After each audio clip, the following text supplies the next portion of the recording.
All right, family. All right, family. This is your main man, Dr. Life, and her, Dr. Life, referring to my wife. We're in the business of saving lives.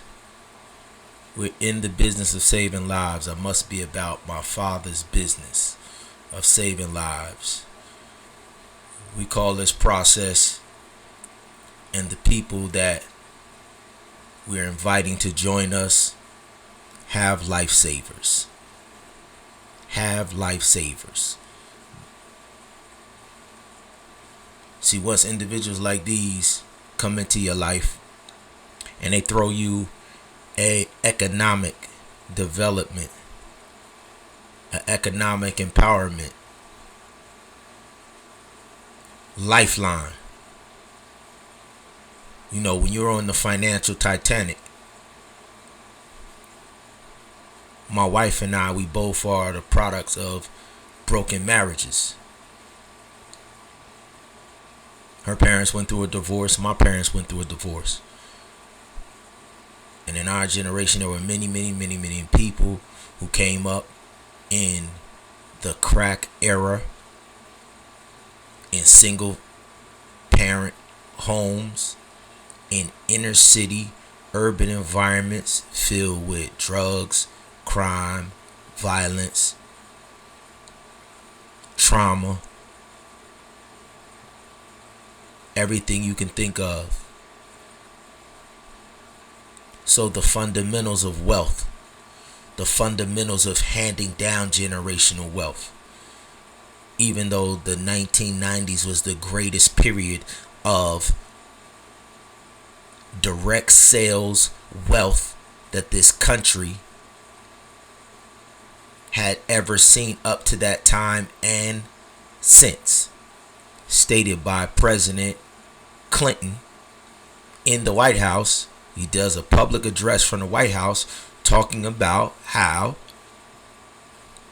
individuals who are bypassing big box retailers, individuals who are creating companies and businesses and products and going directly to the consumer with a solution and meeting the needs of a thing in their life that they're looking for that they can't get anywhere else. The direct sales industry was individuals in the 90s were creating companies to sell their products directly to other people who wanted to buy their products without going through big department chain stores like Kmart, JCPenney.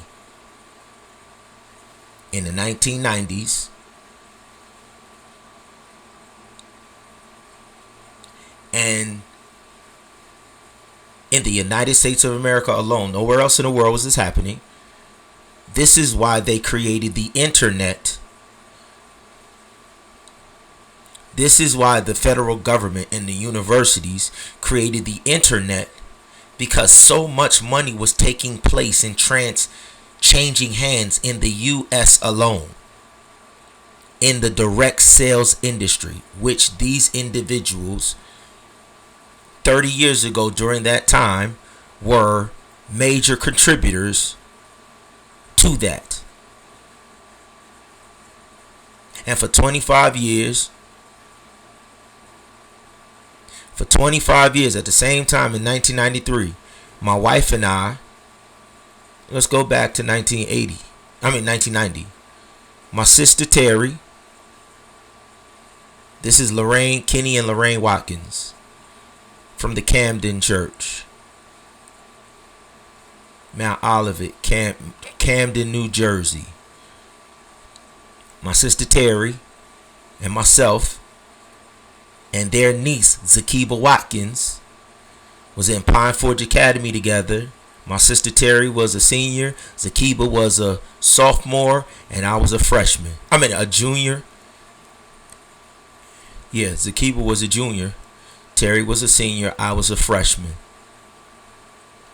We were in a group called Phase 1 together. Phase 1 was a drama and performance arts group dedicated to going out into the same communities that we came from and telling a different narrative that you see in the streets.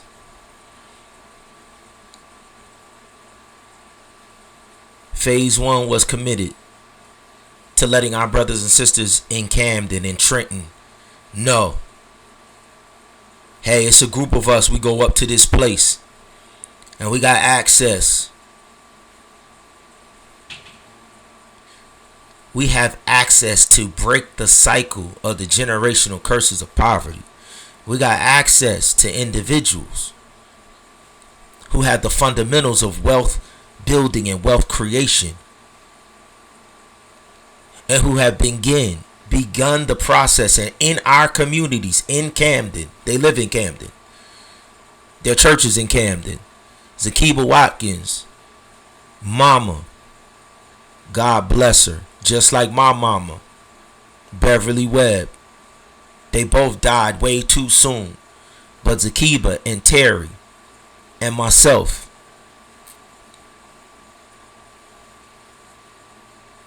we have mothers and grandmothers. So what we call this is this break the cycle movement, or break the cycle of broken homes and marriages. The number one reason why marriages break up is finances.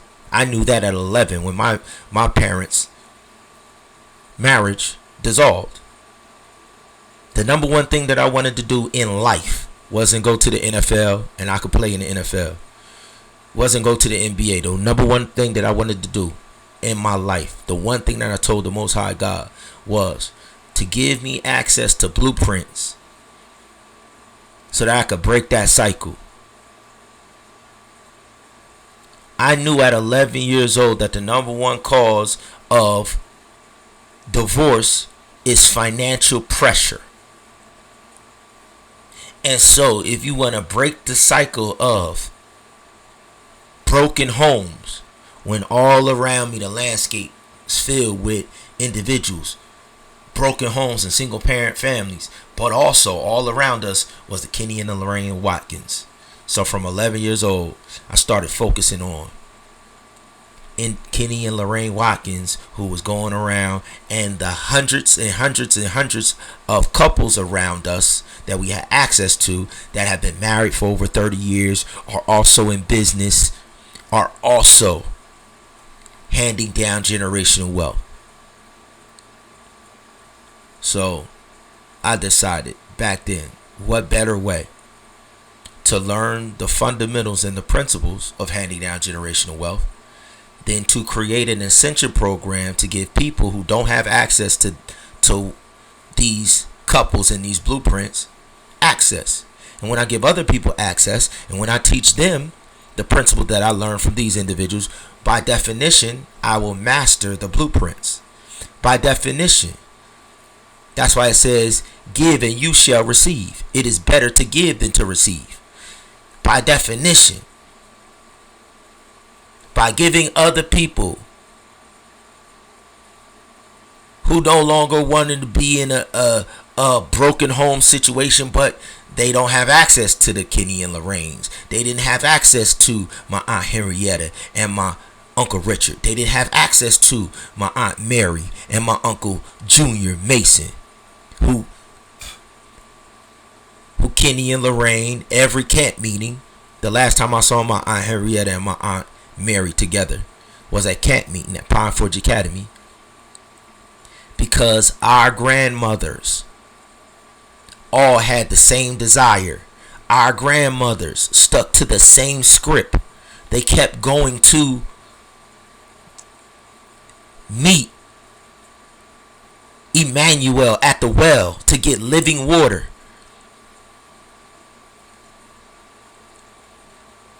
They do the same thing year after year. For 25 years, Kenny and Lorraine have been doing the same thing. Teaching people how to take a fundamental and cornerstone of wealth. Okay, so let me get down into the nitty gritty.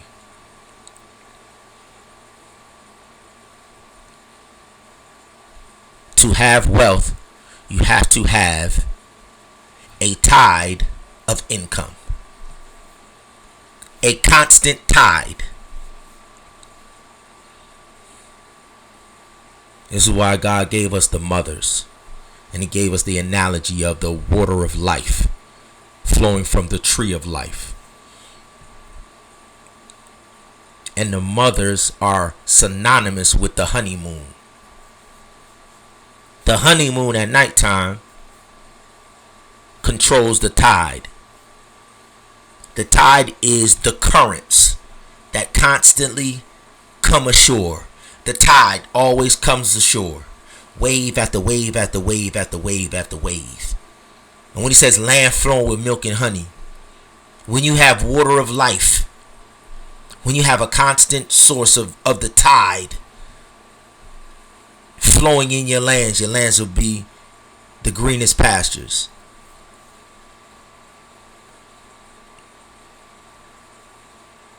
But when you do unnatural things, you will disrupt the flow of water. And then next thing you know, you won't have access to water. And then next thing you know, your lands will be barren. And whenever your lands don't have water, nothing on earth can survive without water. If you go more than 21 days without water, you will die. If your lands go an extended amount of time, they will die. Without water, they will die. If your business goes, if your marriage goes, if your children grow up and they don't have access to an incoming financial tide,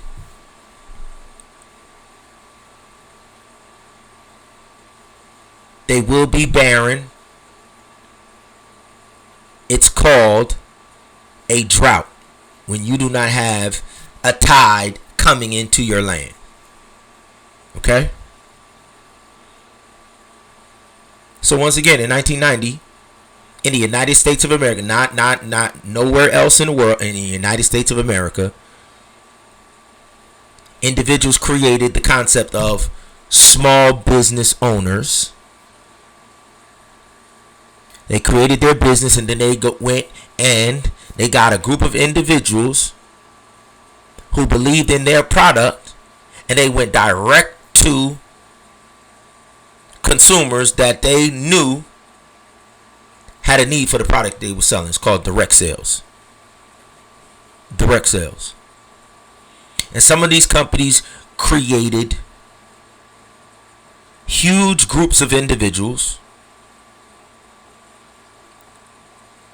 large groups of individuals who would get paid every time they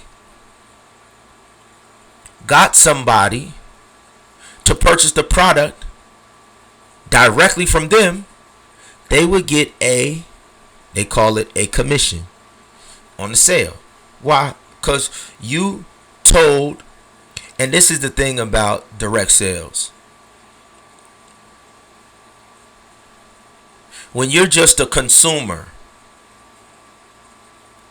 you do direct sales all day, every day. But in the 90s, we had companies that said, yo, we want to pay you for the free advertising that you're giving away. Like, for instance, Star Wars and George Lucas and them. They'll never pay you. But when you come out of their movies, what do they have? They do a red carpet event, and then they have cameras sitting there, and then they have you come out of the movie, and they say, what do you think about my movie? And you say, oh, it was great. Da, da, da, da, da. Have they ever given you a check? That's direct sales. That is direct sales.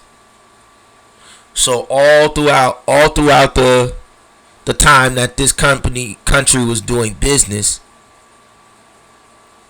they've been allowing people to give free marketing and free advertisement and send their family members and friends and loved ones to come buy a product that they're talking about and that they're using. But the direct sales industry just said, here, try my product. If you love it, I'm willing to pay you to talk about it. And if somebody else gets it, I will pay you X amount. That's all the direct sales industry is. That's all the direct sales industry is. Individuals said, yo, I got this shea butter lotion that will make your skin super, super, super soft. Ida B. Wells was one of the first black women to create hair care products specifically for our texture hair. And she became a multimillionaire way in the 20s, 30s. Multimillionaire. Direct sales, family. This ain't new. This is not new.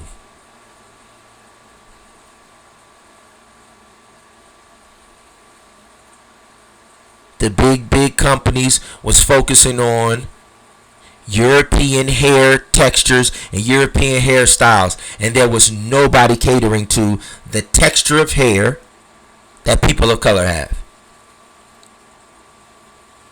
The millions and millions and millions of people, women of color, were going to beauticians and they were putting European products for European texture hair on our women's heads. And of course it was falling out and their hair was looking terrible. Then one lady comes up and says, you know what? I'm going to go create the solution to this problem. That's called being an entrepreneur. And then when I create the product, I'm going to go door to door. And I'll have my daughter and my sister and my 4 sisters and my 8 aunts. Everybody in the city gonna know you could come and get these hair products from my 4 sisters, my 8 aunts, and my 2 daughters. Direct sales.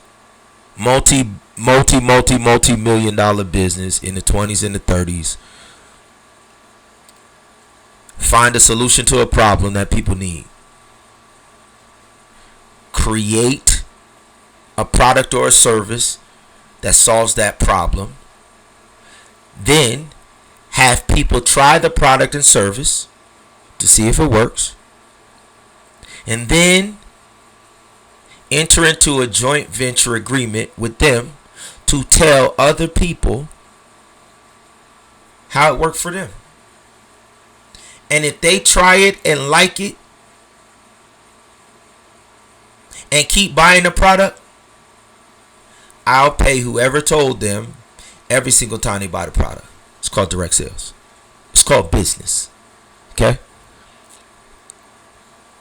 The big companies, they just cut you out of the income stream because they say you just a consumer. You don't deserve to get no money for talking about my product. So you going to talk about it for free, and I'm just going to collect money off of all of your people that you sent for me. But this industry turns around and comes to our people and has made millions and millions and millions of people millionaires by including them into the business stream as a part of their marketing team. You understand what I'm saying? Direct sales is including friends and family members and loved ones. Instead of investing in a store, instead of investing in all of the, they said, listen, I'm going to keep it a small operation. I'm not going to go and get no big old store and then tell everybody in the city, hey, come to my store.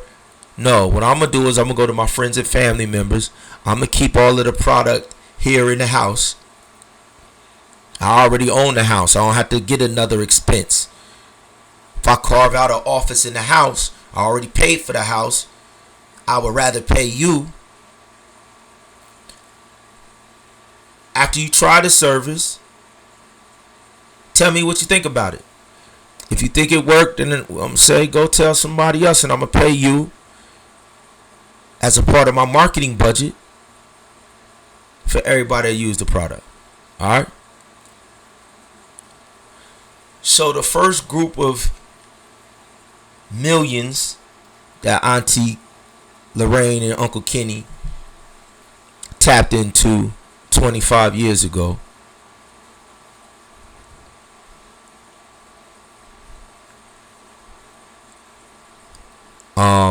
We've been at the table the whole time. But now they have some new products and new services that's added to the lineup, and they about to run 90 days. 90 days they're about to do again with another 25-year period. Exactly what they did in the past 25 years. And let me tell you, there are six-figure incomes, there are $1 million incomes that have come out of the team that they built 25 years ago. Alright? So the cornerstone foundation to wealth is, once you get the income stream, once you get something of value, what's the first thing that you need to do? Let's take a very expensive automobile. What's the very first thing you got to do when you buy a very expensive automobile? You can't drive it off the lot until you get insurance. How much more valuable is your teeth than your car? In the days that we live in, with people being self-conscious and people being so sensitive with depression and mental illness, you tell me how important having teeth and not having teeth. You tell me how important your smile is, or not having your smile. In the day that we live in, where people are so self-conscious with this social media, with this Instagram, you tell me how important your smile, your teeth are.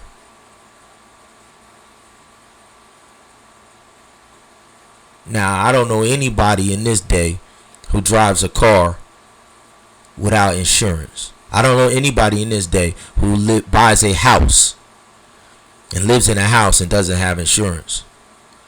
And do you know the number one key to wealth? It's insurance. These football players,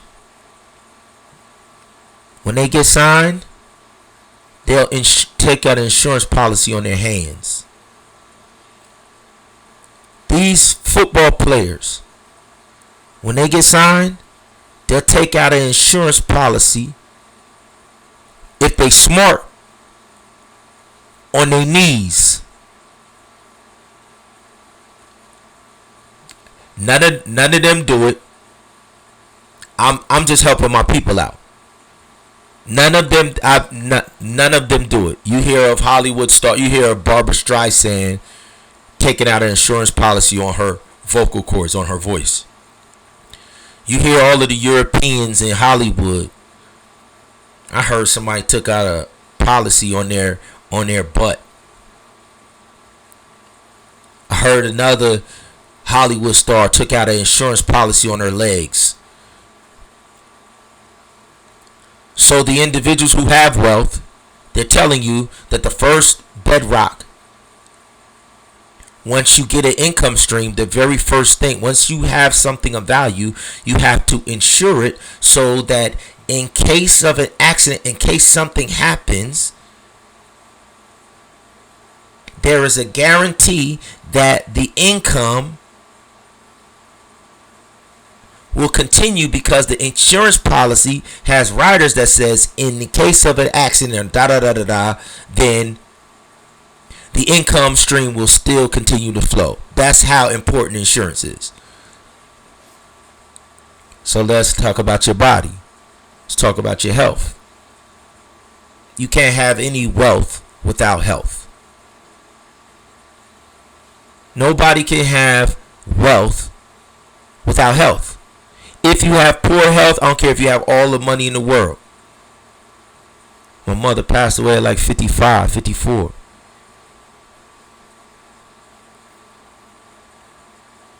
I would trade in hundreds of millions of dollars for 40 more years. You could keep hundreds of millions of dollars in exchange for 40 more years. My youngest son has never seen his grandmother. What price tag is on that? How much is that worth? How much is it worth for my fourth child to get what all three of my other children got? What price tag can you put on that? Yet, because they got us in an artificial, fake, manipulated, generational curse of poverty, all of the things that y'all cut out because you say you can't afford are the things that would make you wealthy. Health insurance. Health insurance. Because when you cut out health insurance because you say you can't afford to pay, most people won't go to the doctor. But see, when my grandfather worked at General Motors and my grandpops and my grandma had that great Blue Cross Blue Shield, all my life, that is unheard of in our house. It's unheard of in our house. You going to the dentist, you going to the doctor, you going. But then, cause our people is in a unnatural state of poverty, our people cut down to the bare bones, and Auntie Lorraine and Uncle Kenny have stepped into that all-important market 25 years ago. And Auntie Lorraine has showed people how not only to use what I'm about to introduce to you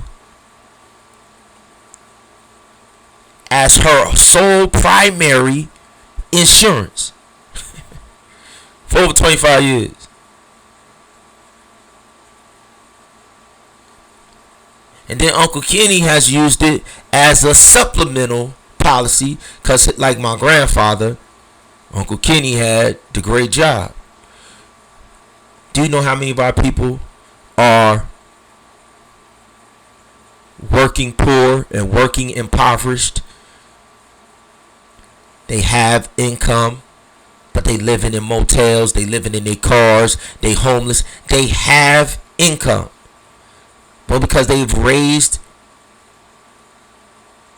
rent so high all around the country, the numbers are exploding since 2020 of working poor, working homeless,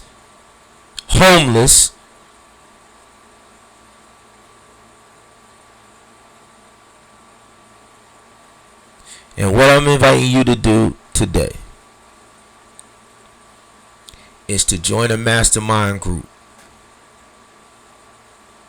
for the next 90 days. We're going to sit down with Auntie Kenny and Uncle Lorraine every day for 90 days. And we're going to invite as many of our people that we know and love to put the very first cornerstone of wealth in place. Now, going back to Terry, Zakiba, and myself in phase one, and then fast forward to my wife Kanisha coming to Pine Forge Academy, and then it's Craig Morgan, myself, my wife, my brother Craig was a 4-year senior with me, myself, my wife. Phase one was no longer there. What Zakiba, myself, and Terry were in, that the performance art group changed. There was a new director. So the old director no longer was at the school for phase one. So the new director came in, and then we were the student body in my senior year, and then we invested in creative arts. And creative arts flagship play, there was 2 of them. My wife and I, we starred in the one that 30 years ago at our graduation, we performed it during graduation. 30 years ago to this very year. Cinderfella. It was a reversal of Cinderella. It was a reversal of Cinderella. Alright. It was Cinderfella or Cinderfella. A sinner. So I played the role of the sinner. I played the role of the stepchild. Sinner. And at the end, my wife was crucified instead of the Son of God being crucified. My sins crucified the one that I love the most. Alright? So, that was the first play. And then Abundant Life. Abundant Life was also the play for creative arts that we loved. Abundant Life. We participated in Abundant Life. My kids, Xavier and Deja, got there. They did Abundant Life. Xavier and Deja saw Abundant Life. I brought creative arts to Orlando, Florida when they were still in 5th and 6th grade, 7th grade. Xavier couldn't wait to get to Pine Forest. Deja couldn't wait to get to Pine Forest and be a part of creative arts so they could join the drama club and go around the country and offer Abundant Life. And at the end of the Abundant Life play, Joe Johnson would make an appeal. And in the play, the pastor in the play would also make an invitation to get Abundant Life insurance. To get Abundant Life insurance. The pastor in the play. Then after the play was over, the real appeal was, yo, you need to get Abundant Life insurance. And when I brought Joe Johnson and Creative Arts to Orlando, Florida to make the offer, we went to the same community that we work in right now. Same community that we're in is called the Paramore community. We have a transitional housing unit in the Paramore community under a pastor named Anthony Lewis and Edrene Lewis, who went to Oakwood with my mother and father. They graduated Oakwood in 1979. My father and mother graduated Oakwood in 1980. I bring creative arts to Orlando, Florida in 2009. And Pastor Anthony Lewis and Sister Edrene Lewis was at a church called Solomon's Porch at the time. They might not even been at Solomon's Porch at the time. He may have still been in Africa at the time. But we also brought Eric Tom, E.T. the hip hop preacher in. So Joe Johnson made his appeal. Then after Joe Johnson made his appeal about Abundant Life Insurance, Eric Thomas, not even knowing our itinerary for the next day, Eric Thomas was brought in to speak Friday night, and then he did the Sabbath morning 11 o'clock hour message. And Creative Arts performed Friday night and did some puppet stuff during 11 o'clock hour. E.T. spoke. And then we took Creative Arts to the hood to do Abundant Life Skills class in the Paramore community at the Callahan Neighborhood Community